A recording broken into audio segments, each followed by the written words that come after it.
have a lot of trees growing here in New York now. Well, it's been a long time since I lived down here on East 9th Street. This is Tompkins Square Park. And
Hello there, and welcome to Weird Music on the Glumberger channel.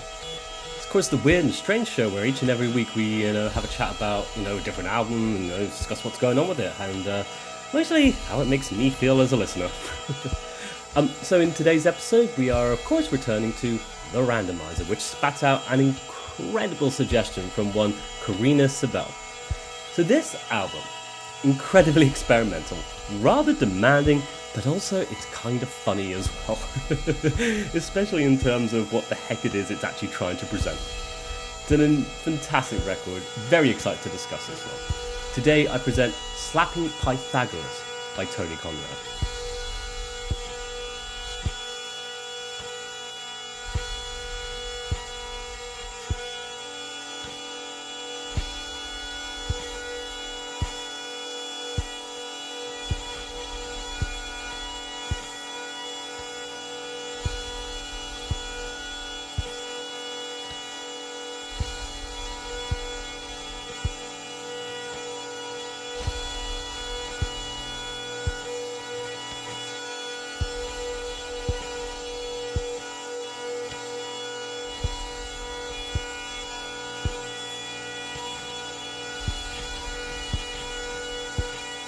So, of course, let us ask ourselves, who is Tony Conrad? Well, Tony Conrad was an American video artist, filmmaker, musician, composer, sound artist, teacher, and writer, and violin performer. And boasting an extensive history in terms of experimental media, Conrad has been involved in some incredible projects over the years, both as a solo artist, in experimental groups such as the Theatre of Eternal Music, alongside the likes of John Cale and La Monte Young, as well as many others. And so, it's kind of hard to surmise the man's career into a single paragraph to be told. Most of what I both know and have come across in regards to Conrad are just these incredibly weird albums and very strange media productions. For example, it was in 1966 that Conrad released the film The Flicker, a 30-minute experimental film consisting of 5 different frames: a warning frame, 2 title frames, a black frame, and a white frame, which then changes back and forth between the black and white frame to produce stroboscopic effects, however the word is said, accompanied by a soundtrack produced by Conrad on a synthesizer he built himself solely for the purposes of this film. One of the many examples of absurdly weird media Conrad's been involved in. And so, what on earth is Slapping Pythagoras then? Well, Slapping Pythagoras is a 1995 record from Conrad released on Table of the Elements. And featuring an absurd ensemble, which we will get into, don't you worry. This album sees Conrad producing one of the strangest records I have ever been introduced to. A little bit of history about it tells us that it was in 1994 that Table of the Elements approached Conrad with an offer to return to the recording studio following on from the 1973 release of Outside the Dream Syndicate with Faust. Another incredible record from Tony Conrad that I believe is technically one of the first solo albums he'd done, but also collaboration with Faust as well, so maybe this is the first one. Anyway, quick note for myself there. I found it astounding, that after helping to create such a phenomenal record with Faust, it would be 22 years since Conrad would return to the studio again to record another album, being this very one we're looking at today. Genuinely bizarre to me, but thank goodness he accepted the offer from Table of the Elements, right? Because slapping Pythagoras gave Conrad the opportunity to work with some amazing musicians from Chicago's burgeoning post-rock scene. And I must mention each and one of the incredible musicians on this record, all of who have come together just to realise Conrad's humorous yet brilliant vision. And so performing violin, and as well as bass, of course, is the one and only Tony Conrad.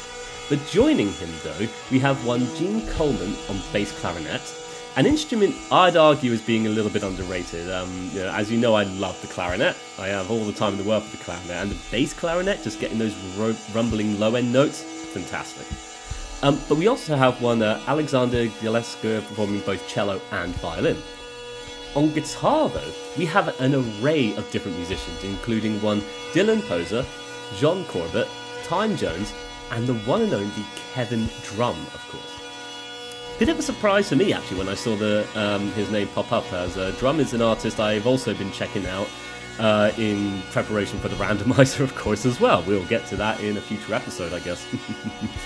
As well, though, we also have one David Grubbs performing guitar, as well as being credited as performer pillow. Now, I have no idea how one performs a pillow on an album. If I had to guess, I'd say perhaps this is where some of those light thumps are coming in from earlier parts of the first track, but of course I don't know for sure. I have no idea. Moving swiftly along, we have Terry Kapatsis on violin, of course, and then we have one of Tony Conrad's greatest collaborators, Jim O'Rourke, credited for violin, guitar, accordion, and performer weed trimmer. So I think there's something incredibly amusing about that, and I'm pretty sure the weed trimmer comes in at the end of the first competition, which we will get to discussing when we get to it. As well, though, going back to Jim O'Rourke, though, Jim was also responsible for producing this record and editing it all as well, somehow helping to wrangle together this beastly recording in line with Conrad's vision based on the contributions from this many performers.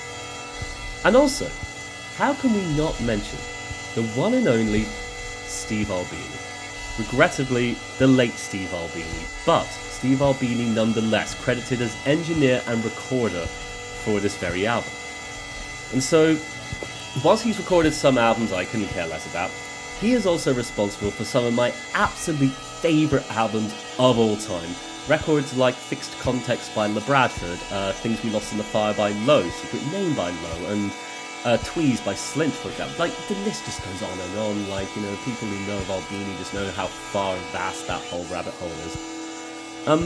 But yeah, I just love how he's responsible for being the one who recorded this album as well, considering just how bizarre, noisy, and nonsensical it all is. But I feel like the particular work he's done, it's truly fascinating, especially wrangling together so many different sound sources and just helping to record it in a way that's actually going to be cohesive, if that makes sense. You have what an array of guests, musicians, and performers, and just people involved in this album. It genuinely surprises me that, to some extent, Conrad was able to wrangle such an eclectic group of people, who all seemingly just seem to buy into this vision of creating such a peculiar and unusual but exciting record. So let's discuss it then, shall we? So Slapping Pythagoras opens up with Pythagoras refusing to cross the bean field as his back is dispatched by the Democrats. A truly phenomenal name for a track that is such a smorgasbord of imagery in one's mind that is oddly very representative of the sheer chaos embedded within the very music itself. And this track takes absolutely no time to get itself going. Like, I'll say here, when it comes to drone music, my experience of the genre has shown me that the vast majority of artists will spend a little bit of time establishing the scene, sort of letting, at the very least, letting a slow build-up of tones and drones begin to sort of, gradually guide us into the composition. This is not the case for this record, though, which immediately just starts in 5th gear, propelling forward with such an absurd level of momentum as you get bombarded with this array of instruments, all playing ridiculous notes that are all harmonic to each other, and yet all of it mostly being dominated by this consistently droning layer of the violin itself. It's like somebody has clicked their fingers, and already you are hypnotized into that trance state as you're just dragged through the composition head first. And it's entirely overwhelming. But there's a sheer brilliance to it, I find, especially in its completely unrelenting scope of just bombarding you left, right and centre with everything that is happening all at once. It's not just, though, the violin that is a phenomenal listening experience, though. It is the abundance of instruments, just constantly providing these odd little musical sections that make this genuinely a delight to listen to. At times, there's amazing low-end rumbles from the bass guitars, the cello, even that bass clarinet, and even the other violins playing in lower registers, of course, and it creates very satisfying and intimidating moments on this album. And I have to say, I've always been a fan of those deep, undulating low-end tones you get from acoustic instruments. In particular, a favourite of mine is the bass clarinet, as mentioned though, which mostly likely goes back to my discovery of the experimental band Exhaust from Constellation Records, which was one of many offshoots from Godspeed to Black Emperor, of course. But it's not just the individual parts though, it's rather the collective whole that makes this such an absurdly interesting record to listen to.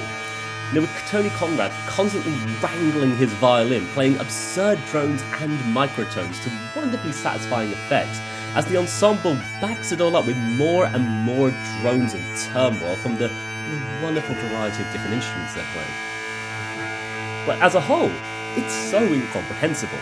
And it's the kind of thing that becomes such an overload to begin with, but you're kind of just left with no choice but to try and ride out the storm as the onslaught continues to batter you with no end in sight. But genuinely, I find the tones of all the different instruments on this album to be so delightful, and from the moment I heard this album for the first time in preparation for this very video review, I knew this would be the kind of thing I would actually enjoy.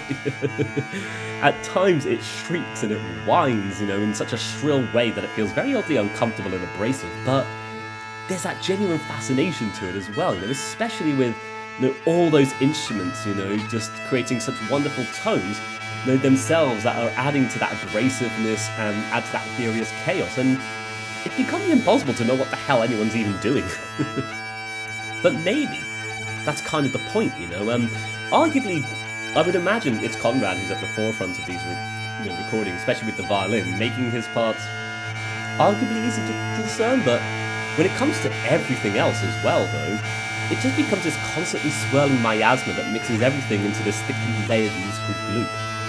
And to be fair, at times you can make out the bass clarinet or the cello or the regular bass guitar, and of course there's definitely the sound of the weed whacker at work, churning and droning away at the end of the recording with such a frantic, mechanized buzz that he's somehow playing the same harmonics as the rest of the instruments. Genuinely, when the weed whacker comes out in this composition, it creates such an abrasive tone, but with everything being so abrasive and weird, it fits so perfectly well, and it's one of those weirdly brilliant moments on this album that's just impossible to fault, I find. Easily one of my favourite bits, and it kind of reminds me of an album we have yet to dive into from Church of the Noisy Goat. I can't even remember the name because it's all foreign stuff, but an album essentially sourced entirely from a lawnmower sound. But to go back to this record, though, this combination of everything, though, it just results in something so fantastic and engrossing, and such an incredibly unique record. Of course, though, there is one more track on this record. Track 2, the heterophony of the Avenging Democrats, Outside, cheers the incineration of the Pythagorean elite, whose shrill harmonic agonies merge and shimmer inside their torched meeting house. So I'll say here, No idea what that means. I think we'll come back to the names later in this video, try to discuss what the heck it means, because I think we're probably going to need to, right? In any case, this track, the way it begins, it almost feels like a further continuation, of the many concepts and ideas that have been explored in the album's first track, of course. Bombarding you with layer after layer of instrumental drones, of course. That is until the composition takes a left turn, and reduces everything back down to a sort of minimalist level. And suddenly we find ourselves in a quieter version of everything we've just experienced, with everything slowly crawling along, hardly fighting for space, but rather just existing, like the humming of industrial machines. And it creates on this album, a wonderful contrast to the first composition in a sense, letting the instruments reveal their intricacies and yet still retaining that odd, incredible smorgasbord atmosphere on so many recurring levels. And it becomes that odd little experience, of respite almost, even though it's every bit as experimental and absurdly incomprehensible as its predecessor. And it has to be said, at the forefront, Conrad's violin work, which is just so amazingly exquisite to hear, I find, I just truly adored, hearing the precise microtonal work at play, elongated into these droning passages that are just backed up so incredibly by odd instrumental layers. It amazes me because it's so incomprehensible, though, especially with those instruments, you have no idea what is making what sound it feels like. At times you do feel like you can make out the particular of a certain instrumental, of course, like the cello, the bass, violins, everything, of course, but, at times it just doesn't seem to adhere to any reasonable understanding of an actual instrument, if that makes sense, You begin to wonder and question what's producing the particular effect, only to realise that moment passed so long ago, and we're now inhabiting some other plane of existence entirely by the time we've even caught up to ourselves.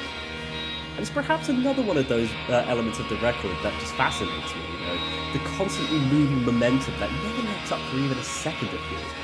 And even on this composition where it's all been reduced down, to much more subtle levels, even in spite of it, the composition just continues to bulldoze forward with no regard for what is in front. Just continuing to push on forward regardless. It's a completely uncompromising, unforgiving record, and I think there is something truly brilliant about that.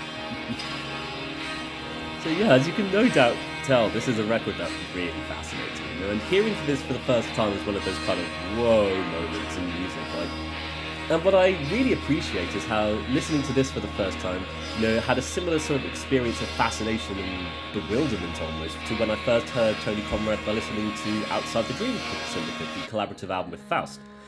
And that was an album I was listening to a lot in 2023, but I just never got around to writing about it all. Maybe one day, we'll see. But both that record and this one, they just kind of blew me away with their incredibly unique approaches to music that doesn't seem to take into account, the casual listener perhaps, and instead it just creates these phenomenal, trance-inducing, overwhelming musical experiences that push onwards and onwards. Challenging music, but incredibly engrossing music in its own right, as well as being so wholly unique. And so how does one dissect and understand a record like this? And I'll say it before, I'll say it again, I'll say it right now, I'm not an academic, I'm just a music enthusiast who just loves the effect that music has when you hear it, essentially, and stuff like this is just so, beyond my knowledge and understanding, especially when you go into the meat of it, all this stuff about Pythagorean theories and stuff like that. But I genuinely have a fascination towards what it is I'm hearing, which in this case is just so absurdly ridiculous, but so fascinating.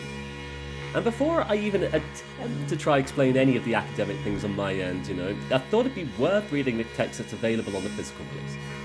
I should say, when it comes to this album, and Tony Conrad in general, from what I've known from looking up about the dude, it seems the man has a very dry sense of humour, which I think is just fantastic. And when it comes to this very text, it's very strange, unusual, and for me, it asks more questions than it answers. How was it that the esoteric religious knowledge of the Egyptian and Babylonian priests was transformed into an anti-democratic force which was achieved a hegemonic role in Western thought? For this was the true legacy of Pythagoras, inventor of philosophy, the first to use the word harmony in its modern music and philosophical sense. And so as well as this little portion of text, there's also more text hidden on the very release for the physical release of this album. And I have a vague feeling that the following portion of text is actually hidden on the inlay right behind the CD itself, which is kind of cool in my book. It's kind of like the missing picture in Cadet's, Radiohead's Cadet, of course. This is purely based on just looking at the pictures from the Discogs. I might be wrong. But here, we have an excerpt from author E.L. Menard, just hidden away, as well as a further piece of text from Conrad that is even stranger than what precedes it. All through Pythagorean thought, as in that of Plato, there runs a horror of the unregulated, untamed, and irregular.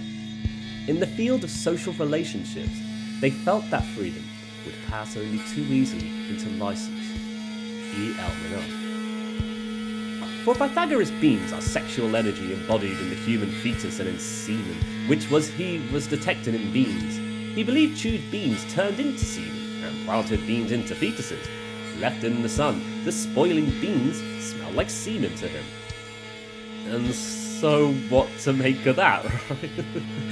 And, as we know, I think certain elements of this album are very tongue-in-cheek, poking fun at the idea of Pythagoras, perhaps. I think what Conrad's trying to say, limiting musical development with his philosophies and ideas, whether intentionally or not, maybe? And it seems in the very first paragraph of text, Conrad simply posits a point to consider. That, perhaps one that perhaps doesn't make all that much sense if only you dive into it, if that makes sense. And then the second paragraph is perhaps a humorous look at some of Pythagoras' more outdated, rather outlandish beliefs, maybe? I wonder if it's only funny in today's context, of course, but in terms of trying to understand it, I kind of interpret the inclusions of these two texts to be considerations of how understanding it of itself changes throughout the course of history.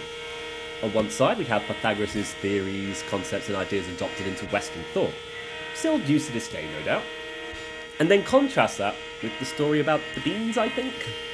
There's something we know to be completely ridiculous and false, is what I mean. An interesting contrast that Conrad has forced us to look at, that while also himself examining it in the very album he has created here, presenting it to us as abstract music, it feels. Incredibly unusual and peculiar. And I'll say so much of this has and will continue to go over my head, but I'm sure I've pretty much missed the mark in trying to explain any of that for you all here, but I'm hoping that there's some out of you right now that's able to explain more of this philosophy behind all that, much better than I could. So, feel free to pop in the comments below if you have any idea of understanding the philosophy with this. And so, how do I even begin to summarise the entire album experience? It's certainly an album that's given me an incredible lot to talk about, one that has amazed me, fascinated me, baffled me, and confused me as much, if not more, than Conrad's first album, Outside the Dream Syndicate. Slapping Pythagoras is just an incredibly entrancing album experience, one that is full of humour, as well as simply being an amazing sounding album performed by some amazing individuals as well. And I love how everyone featured on this record have all come together, bought into Conrad's vision for the album itself, and delivered tenfold, not just playing these wonderful harmonic modes, but also just even Albini's production of it to make it so brilliant to listen to as well. It's a record. It sounds like so many different things I've heard of, maybe, arguably, but also sounds like nothing I've ever heard of in so many different respects as well, which makes it such an incredibly weird thing. But then again, what does it matter though? I think this is the kind of album that's designed to just make you scratch your head and wonder what's going on anyway. And if that hasn't hypnotised you and pulled you into the dream world already, then what will, right? Yeah, I think with that, we'll be coming to the end of our episode of Weird Music there. Huge thanks to Karina Sardell for recommending this one. This one was recommended, many months ago, and it just goes to show, eventually we do get around to things here, but it's all up to the randomizer. I have no idea. But in any case, really glad to discuss this record, featuring some incredible musicians as well, and as well as including the wonderful Steve Albini, who, as of recording this, has only passed away a couple of weeks ago by now. As of writing this, this was many months ago I wrote this one, but it's one of those weird things, he's going to come up in a lot of albums we cover on this channel, I think, but it's one of those things, but I'm really glad he came up on this one. It's just so cool to see that he recorded this nonsensical bombardment of noise. But I do really enjoy this record though, it's an incredibly straight experimental album that just indulges in harmonic drones and sees musicians have an incredible amount of fun just doing so. And so, yeah, I would like to thank you for watching today's episode of Weird Music. We will do our best to cover a random requested album next month as well. What will it be? Who knows? Who knows? For now, I wish you all the best. Take care, and bye-bye for now. Bye-bye.